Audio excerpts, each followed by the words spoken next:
交易场上气氛瞬间缓和了，大家都不由自主地将目光投向了灵动。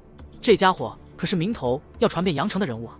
在这种场合，只有半步涅槃的强者才有话语权，而灵动居然把静木逼到了这种地步，显然也有资格拥有这等权利。静木脸色铁青，看着灵动的眼神简直能冻结空气。但他明白，灵动虽然等级比他低，但战斗力却不容小觑。他狠狠地咆哮着，发泄内心的杀意和愤怒。你等着，我迟早会让你后悔得罪我圣光王朝。灵动却无动于衷，目光冷静地扫视着场上的海沙。虽然他的实力不及海沙，但他也没那么容易被吓到。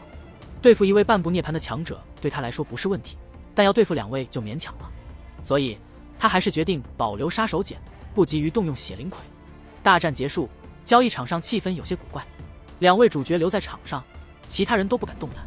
这位朋友，我这有大日雷体1万涅槃丹，要不要？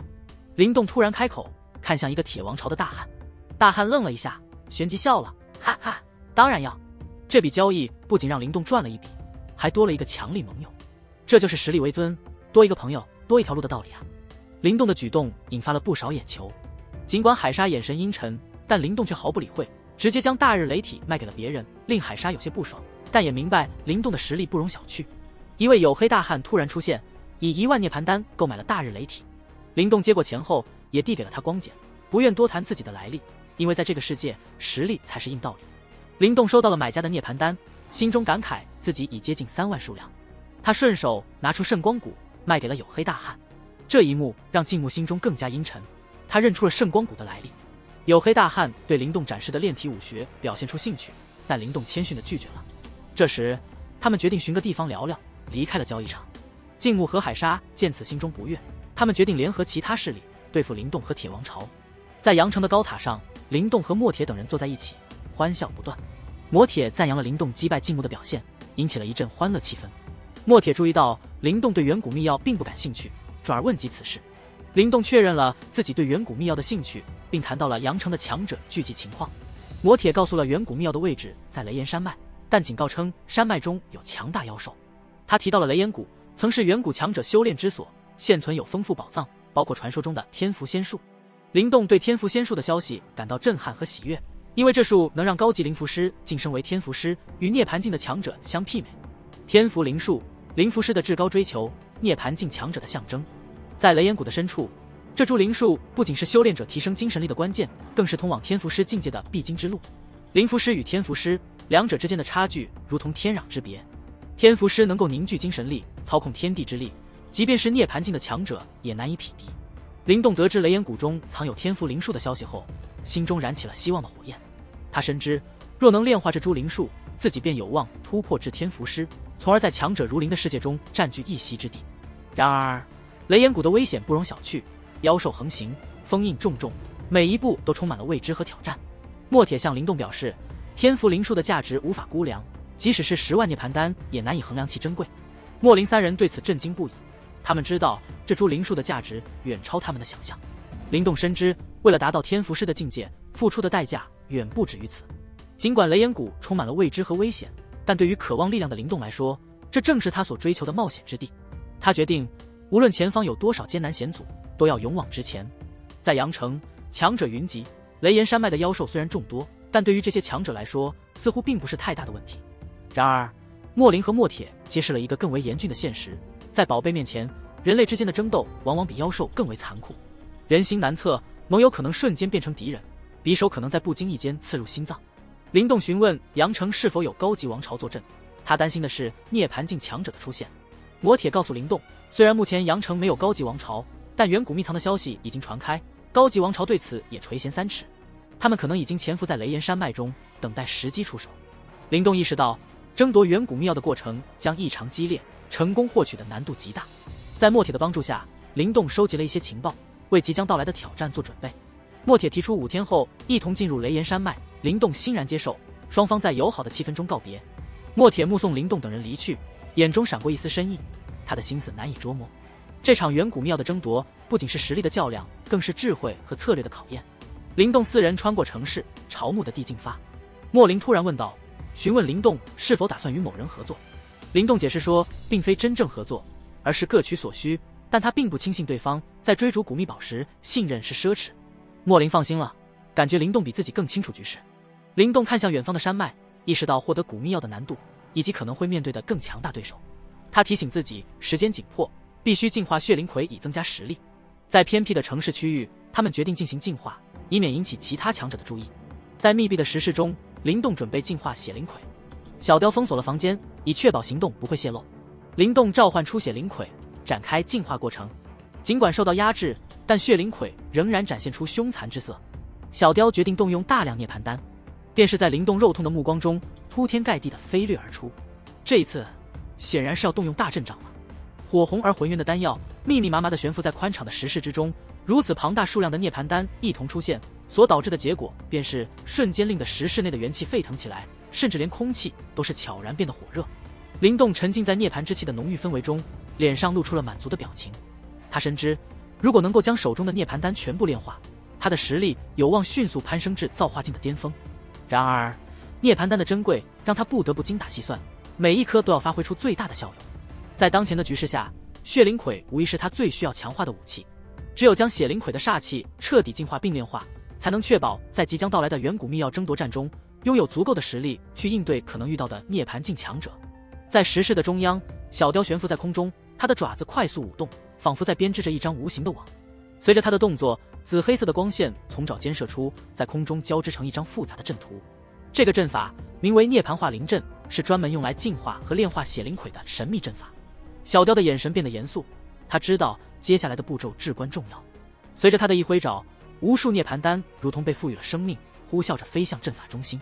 这些涅槃丹在阵法的作用下，化作一道道火红的涅槃之气，与阵法中的紫黑色光线相互融合，形成了一个充满能量的漩涡。这个漩涡中心正是血灵葵所在之处。涅槃之气与血灵葵的煞气相互碰撞，大量涅槃丹的注入几乎立即点燃了大阵，石室内的温度急剧上升，即使是灵动这样强壮的人也能感受到微妙的灼热。血灵葵感知到了这种不寻常的波动，开始挣扎，试图打破束缚。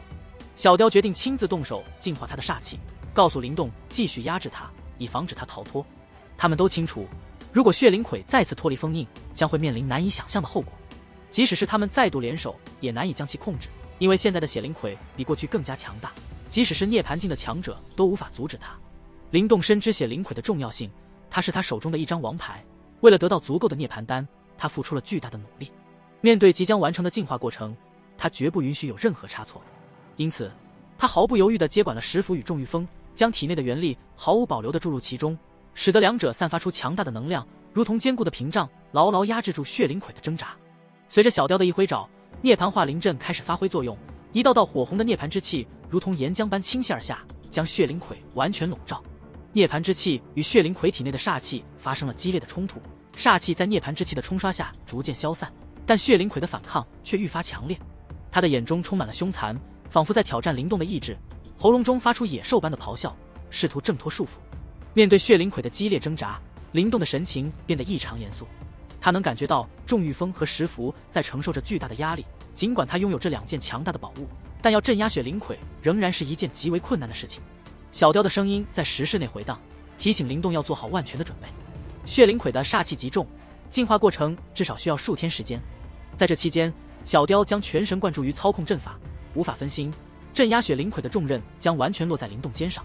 一旦发生意外，后果将不堪设想。灵动深知这一点，他紧握双拳，全身心投入，准备迎接接下来的挑战。小雕在简短的提醒后，便迅速融入阵法之中，消失在涅槃之气的洪流里。随着他的加入，阵法的旋转速度骤然加快，火红的光柱如同熊熊燃烧的火焰，将血灵葵紧紧包围。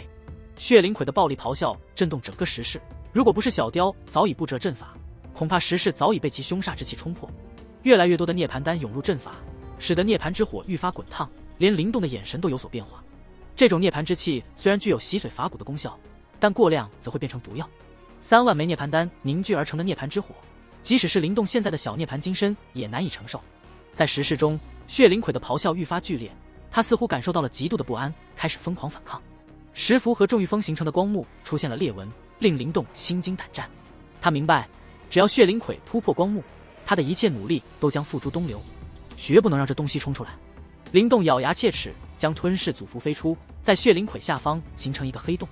黑洞出现后，吞噬之力弥漫开来，将血灵魁释放的煞气吞噬殆尽，从而减轻了阵法的压力。灵动分心操控3个方向，让他汗如雨下。即使是他的精神力强大，也有些吃不消，但他的性格坚韧，咬着牙与血灵魁拼了个痛快。净化血灵魁的煞气显然是一项耗时工程，这血灵魁聚集了多年的煞气，想要彻底清除当然不是简单的事，即使有大量涅槃丹和阵法之力，也需要持续不断的努力。4天内，灵动的精神一直处于紧绷状态，没有丝毫松懈。他的眼睛布满血丝，甚至连疲惫也被深深压抑在眼底。火红的涅槃之气不断从阵法中倾泻而下，最终落在血灵魁的身上。经过4天的净化，血灵魁身上的煞气已经淡去，原本猩红的身体也转变成了火红色，虽然同样鲜艳，但不再具有暴力的气息。灵动看着血灵魁身上的变化，眼中涌现出一丝欣慰。这4天的辛苦没有白费，终于坚持了下来。然而就在他松了口气的时候，血灵魁身上再次爆发出白雾，最后一丝暴力的煞气在涅槃之气的冲刷下彻底净化。随着最后一丝煞气的消散，血灵魁的身体变得像火焰一样灼热，原本额头的印记也在此刻消失得无影无踪。灵动，使用精血凝聚血之烙印。小雕的喝声突然响起，听到小雕的喝声，灵动精神一振。4天的等待就是为了这一刻。他咬破舌尖，一道精血喷射而出，在他的控制下，准确地射在血灵魁的额头上，化作一道道雾气，缓缓侵蚀着血灵魁的意识。令人惊讶的是，原本暴力的血灵魁此刻却显得异常顺从，任由精血侵入其核心，最终在额间形成了一个新的烙印。随着烙印的成型，灵动的脑海中响起了嗡鸣之声，一种前所未有的掌控感油然而生。他的脸上露出了疲惫中的欣慰笑容，心中明白，从此以后，血灵魁将完全属于他，成为他驰骋远古战场的得力助手。他再也不必担忧被血灵魁反噬，这将是他在未来冒险中的一大助力。灵动和小雕的合作，以及他们对血灵魁的精心净化，终于取得了成功。灵动走出石室时，莫林3人显然松了口气，他们已经把灵动视为小团队的核心，只有他在场时，这个团队才有凝聚力。这几天没发生什么意外吧？成功收服了血灵魁后，灵动感觉心情舒畅，疲劳也减轻了不少。他伸了一个懒腰，抱着小妍跃过来，向3人笑道：“我们这里比较偏僻，而且这4天也没怎么外出，所以倒没发生什么意外。”莫林笑着回答道：“不过阳城最近变得越来越热闹，每天都有各方王朝的人涌来，想必是因为明天要冲击山脉了。”灵动微微点头，雷岩山脉中妖兽众多，单靠一个王朝是无法成功抵达雷岩谷的，因此阳城的众多强者需要联手才能成功抵达目的地。至于抵达后如何争夺宝物，则要看各自的实力了。这2天墨铁来过一次，但看到你在闭关，就离开了。至于圣光王朝很安静，静木似乎对你很忌惮，不敢轻举妄动。莫林笑了笑，然后看向灵动：“我们接下来打算怎么办？”“等明天与阳城的强者一起行动。雷岩山脉中有强大的妖兽，我们也需要借助其他人的力量，否则很难顺利抵达雷岩谷。”灵动沉吟道。对于灵动的计划，3人没有异议，都点了点头。他们对雷岩谷中的宝物充满好奇和期待。